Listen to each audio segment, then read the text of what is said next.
ఎంత అదృష్టం ఉంటే ఒక్క రోజులోనే ఇన్ని అద్భుతాలు జరుగుతాయండి. ఆ దేవుడు మమ్మల్ని దగ్గరుండి మా చేతు పట్టుకొని మరి తీసుకెళ్ళినట్టు అయిపోయిందండి. అసలు మేము ఒక గుడికి వెళ్దాం అనుకొని చెప్పి 3 గుళ్ళకైతే వెళ్ళాము. ఏకంగా వెళ్ళిన 3 టెంపుల్స్లో దేవుళ్ళు అయితే అందరూ స్వయంభూ వెలిసిన వాళ్ళే అండి. మా తాతలు ముత్తాతలు అమ్మ వాళ్ళు నాన్న వాళ్ళు ఎవ్వరికీ తెలియదు ఆ గుళ్ళు ఉన్నాయని చెప్పి కూడా. అసలు మాకే తెలియదు, వాళ్ళకి కాదండి.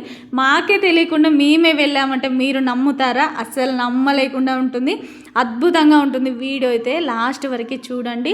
ఈ వీడియో నేనైతే వ్యూస్ కోసం అయితే పెట్టట్లేదు. ఎక్కువ వ్యూస్ వచ్చినా రాకున్నా పర్లేదు, కానీ మాకు ఎప్పటికీ లైఫ్ టైం మెమొరీగా ఉంటుంది. అసలు ఒక్క రోజులో ఎన్ని జరిగాయి ఇవన్నీ మాకు ఎప్పటికీ గుర్తుండిపోతాయని నేను ఇదైతే యూట్యూబ్లో పెడుతున్నాను. ఈ రోజైతే నేను ఫస్ట్ అయితే వ్లాగు మానసాదేవి టెంపుల్కి వెళ్ళాము. అది కూడా అల్వాల్ టు మానసాదేవి టెంపుల్కు ఎలా వెళ్ళాలి ఏంటి అనేది ఎక్స్ప్లెయిన్ చేస్తూ ఎవరైనా కొత్తగా వెళ్ళే వాళ్ళకి యూజ్ అవుతుంది కదా అని అనుకున్నాను.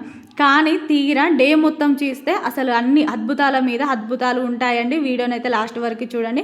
By the by it's me Rajani Reddy. అందరూ ఎలా ఉన్నారు? నేనైతే చాలా అంటే చాలా బాగున్నాను. ఇంక ఈరోజు అయితే 3:00కి లేసి ఇంట్లో పని అంతా చేసుకొని ఇంకా పూజ చేసుకొని మేము తినడం కోసం అయితే పులిహోర అయితే చేసుకున్నామండి.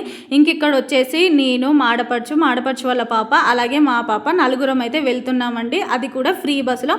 అల్వాల్లో అయితే కరీంనగర్ బస్సు కానీ లేదంటే సిద్దిపేట బస్సు కానీ ఎక్కండి. ఆ తర్వాత సిద్దిపేటలో దిగితే మాత్రం మళ్ళీ కరీంనగర్ బస్ అయితే ఎక్కండి. మీరు కరీంనగర్ బస్ ఎక్కినా డైరెక్ట్, లేదు సిద్దిపేటలో దిగి మళ్ళీ బస్ ఎక్కినా కూడా గుండ్లపల్లికి అయితే టికెట్ తీసుకోండి. అసలు మర్చిపోకండి. గుండ్లపల్లిలో దిగాక ఇక్కడ రైట్ సైడ్లో అయితే మనకు ఆటోలు అయితే ఉంటాయి. మానసాదేవి టెంపుల్కు బస్సులు కూడా కరీంనగర్ నుంచి వస్తాయి, కానీ టైం ఉంటుందండి. టైమింగ్స్ని బట్టే వస్తాయి. ఇంకొకసారి చాలా టైట్గా ఫుల్గా వస్తూ ఉంటాయి. ఇంకా ఆటోకి అయితే 50 రూపాయలు ఛార్జ్ పెట్టి అయితే ఎక్కొచ్చు. ఇక్కడనైతే ఈరోజు ఆటోనైతే అడుగుతున్నాము. మేము వెళ్ళేసరికి మానసాదేవి టెంపుల్కి అయితే ఎక్కువగా వెళ్ళే వాళ్ళు అయితే లేరండి. ఈరోజు మేము వెళ్ళేసరికి మానసాదేవి టెంపుల్కి వెళ్ళే వాళ్ళు ఇద్దరే ఉన్నారు. వాళ్ళు కూర్చొని ఆటోలో 1 అవర్ అయిపోయిందంట అండి. ఇంకా అప్పటికే చాలా లేట్ అయిపోయిందని చెప్పి ఇంకా మేమైతే ఇక్కడ మాతోని బస్సు దిగిన వాళ్ళు వీళ్ళైతే ఉష్ణాబాద్ దగ్గర ఉన్న భస్మాపూర్ నుండి అయితే వస్తున్నారంట అండి. వీళ్ళైతే 9 మెంబర్స్ మొత్తము. ఇంక ఇక్కడ జరిగిందండి అసలు మెరాకిల్. ఈ 9 మెంబర్స్ ఆటోలో కూర్చోగా ఇంకా బ్యాక్ సైడ్ 4 మెంబర్స్కి అయితే ఖాళీ ఉంది. మమ్మల్ని కూడా వస్తారా, ఇలా మేము మల్లన్న టెంపుల్కి వెళ్తున్నాము. అది కూడా మైలారంలో ఉంటుంది. మానసాదేవి టెంపుల్ ముందు నుంచే వెళ్తాము. మైలారం వెళ్ళి మల్లన్న స్వామి టెంపుల్ చూసుకొని మళ్ళీ ఆ తర్వాత అయితే రిటర్న్లో మానసాదేవి టెంపుల్కి కూడా వెళ్దాము అని వాళ్ళు అడిగేసరికి ఇంకా మాకైతే మల్లన్న స్వామి పిలిచినట్టు అనిపించిందండి. నేనైతే అప్పుడెప్పుడో చిన్నప్పుడు వెళ్ళానండి. ఐలోని కొమరేలి జాతర. మల్లన్న స్వామిని దర్శించుకోక ఇప్పటికి 10 సంవత్సరాలు అవుతుందండి. ఇంత అదృష్టం దేవుడి మమ్మల్ని చేయబట్టి తీసుకెళ్ళినట్టు అయిపోయిందండి మాకైతే. ఇంకా వెనకాలైతే ఎక్కేసి మేమైతే మైలారంలో ఉన్న మల్లన్న స్వామి టెంపుల్కి అయితే వెళ్ళాము. స్వయంభూ వెలిసిన మల్లన్న స్వామి అండి. ఇక్కడ రేణుక ఎల్లమ్మ తల్లి కూడా ఉంది. ఫస్ట్ అయితే రేణుక ఎల్లమ్మ తల్లిని దర్శించుకున్నాము. ఇంకా తర్వాత మేము మానసాదేవి టెంపుల్కు తెచ్చుకున్న కొబ్బరికాయలు అయితే ఇక్కడనే కొట్టేశామండి. చూసారా, ఎక్కడ కొబ్బరికాయలు ఎక్కడ కొడదాం అనుకున్నాము. అసలు ఎక్కడికి వచ్చాము మాకే ఆశ్చర్యంగా అనిపించింది, కానీ మాకైతే చాలా సంతోషంగా అనిపించిందండి. ఇట్లా దేవుణ్ణి అనుకోకుండా దర్శించుకుంటే ఇంతటి అదృష్టం ఎంతమందికి ఉంటుందండి. అసలు కొందరైతే ఎన్నిసార్లు వెళ్దాం అనుకున్నా కూడా అస్సలు వాళ్ళకు దర్శనమే కాదు. ఎన్ని అడ్డంకులు వచ్చి ఆగిపోతూ ఉంటారు. అసలు మాకు గుడి పేరే తెలియని గుడికి మేము వెళ్ళి దర్శించుకున్నామంటే మేమైతే ఇది అదృష్టంలానే ఫీల్ అయ్యాము ఆ రోజైతే.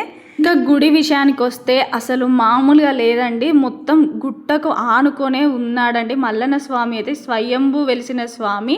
ఎంత బాగుందో ఇక్కడ లొకేషన్ అయితే. ఆ రోజు ఎండగా ఉంది, కానీ ఇక్కడి టెంపుల్ దగ్గరికి రాగానే చాలా చల్లగా ఉందండి. ఇక్కడ చాలా పెద్ద నంది కూడా ఉంది. ఇక్కడ కూడా చాలామంది ముడుపులు అయితే కడుతున్నారు. ఇక్కడైతే మా పాప అయితే చాలా పెద్ద కోరికలే చెప్తున్నట్టుంది. అసలు ఎంతసేపు చెప్పిందో నాకు ఒక డౌట్ అండి. అటొకరు చెప్తున్నారు, ఇటొకరు చెప్తున్నారు. అలా చెప్పచ్చా? నంది ఎవరిది వింటుంది ఫస్ట్? అసలు వింటుందా ఇలా చెప్తే? నాకైతే తెలియక అడుగుతున్నాను. మీకు తెలిస్తే మాత్రం చెప్పండి.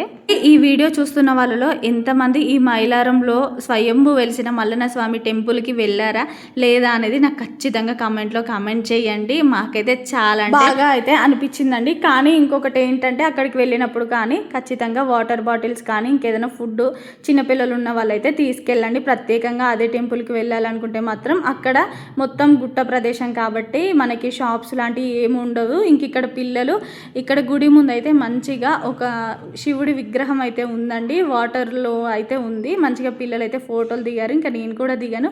చూసారా లొకేషన్ ఎంత బాగుందో. ఇంకా పిల్లలు ఆకలి అంటే ఇంకా వాళ్ళకైతే బనానా అవి ఇచ్చాము. అప్పటికే 10 అయిపోయిందండి. ఇంకా అక్కడ నుండి అయితే ఇంకా దర్శనం చేసుకున్నాక వెంటనే మళ్ళీ ఆటోలో అయితే ఇంకా బయలుదేరాము. మళ్ళీ మధ్యలో ఇక్కడ మనం మైలారం నుంచి బయలుదేరాక ఒక 1/2 కిలోమీటర్లోనే ఇక్కడ మళ్ళీ ఒక పెద్ద ఆంజనేయ స్వామి విగ్రహం అయితే ఉందండి. ఆటో అతను అయితే చాలా మంచోడండి. ఇంక ఇక్కడ కూడా ఆపాడు. మళ్ళీ ఇక్కడ దర్శనం చేసుకుందామని వచ్చాం కానీ ఇక్కడైతే తలుపులు అయితే వేసేసి ఉన్నాయి. ఇంకా అక్కడ ఉన్న బొట్టు అయితే పెట్టుకొని దండం పెట్టుకొని మళ్ళీ ఆటోనైతే ఎక్కేసాము.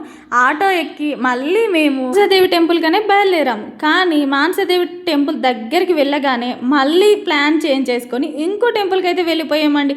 ఆ టెంపుల్ పేరు తెలీదు, అక్కడ కూడా స్వయంభూ వెలిసిన స్వామి. అసలు ఎక్కడికి వెళ్ళాము ఏంటి అనేది తెలుసుకోవాలని ఉంటే నెక్స్ట్ వీడియోని కూడా చూడండి. వెళ్ళే ముందు కామెంట్ చేసి లైక్ చేసుకొని సబ్స్క్రైబ్ చేసుకోండి.